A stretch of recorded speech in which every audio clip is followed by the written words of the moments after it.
Hi children's, நாம் இன்னைக்கு கற்றுக்கொள்ள போகிற பைபிள் லெசன் எதுனா தூண்டில் மீன்.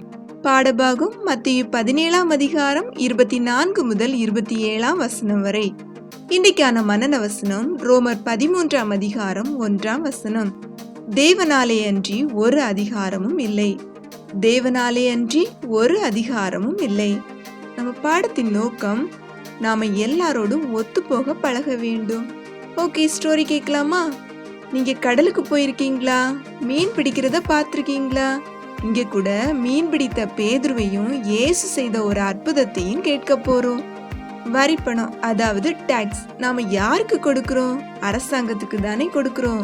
ஒரு நாள் இயேசு சீஷர்களும் கப்பர்நகமுக்கு வந்தபோது டாக்ஸ் கலெக்ட் பண்ற சிலர் வந்து பேதுரு கிட்ட, உங்க போதகர் வரி செலுத்துகிறது இல்லையான்னு கேட்டாங்க. உடனே பேதுருவும் அவர் செலுத்துகிறாரேன்னு பதில் சொல்றாங்க. கொஞ்ச நேரத்துல பேதுரு வீட்டுக்குள்ள போனதும் இயேசு பேதுருவை பார்த்து, பேதுருவே, உனக்கு எப்படி தோன்றுகிறது? பூமியின் ராஜாக்கள் வரி பணத்தை அந்நியர்களிடத்தில் வாங்குகிறார்களா, பிள்ளைகளிடத்தில் வாங்குகிறார்களான்னு கேட்டாங்க. உடனே பேதுருவும் அந்நியர்களிடத்தில் வாங்குறாங்கன்னு பதில் சொன்னாங்க. இயேசு பேதுருவிடம், அப்போ பிள்ளைகள் செலுத்த தேவையில்லை தானே அப்படின்னு சொல்றாங்க. ஆனாலும் நாம அவங்களுக்கு இடையூறா இருக்கக்கூடாது. அதனால நீ கடலுக்கு போய் தூண்டில் போடு. ஃபர்ஸ்ட் மாற்ற மீனை பிடித்து அதனோட வாயை திறந்து பாரு. அப்போ அங்க ஒரு வெள்ளி பணம் இருக்கும். அதை எடுத்து உனக்கும் எனக்குமான வரி பணமாக அவங்க கிட்ட கொடுத்துடுன்னு சொன்னாங்க.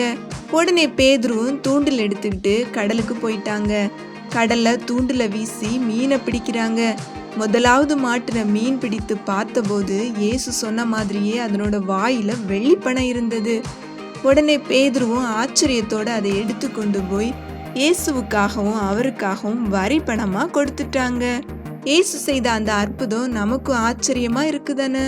நம்முடைய தேவைகளையும் தேவன் ஏற்ற நேரத்துல நமக்கு தருவாங்க. நாமும் யாருக்கும் இடையூறு செய்யாதபடி நம்முடைய கடமைகளை ஒழுங்கா செய்ய வேண்டும்.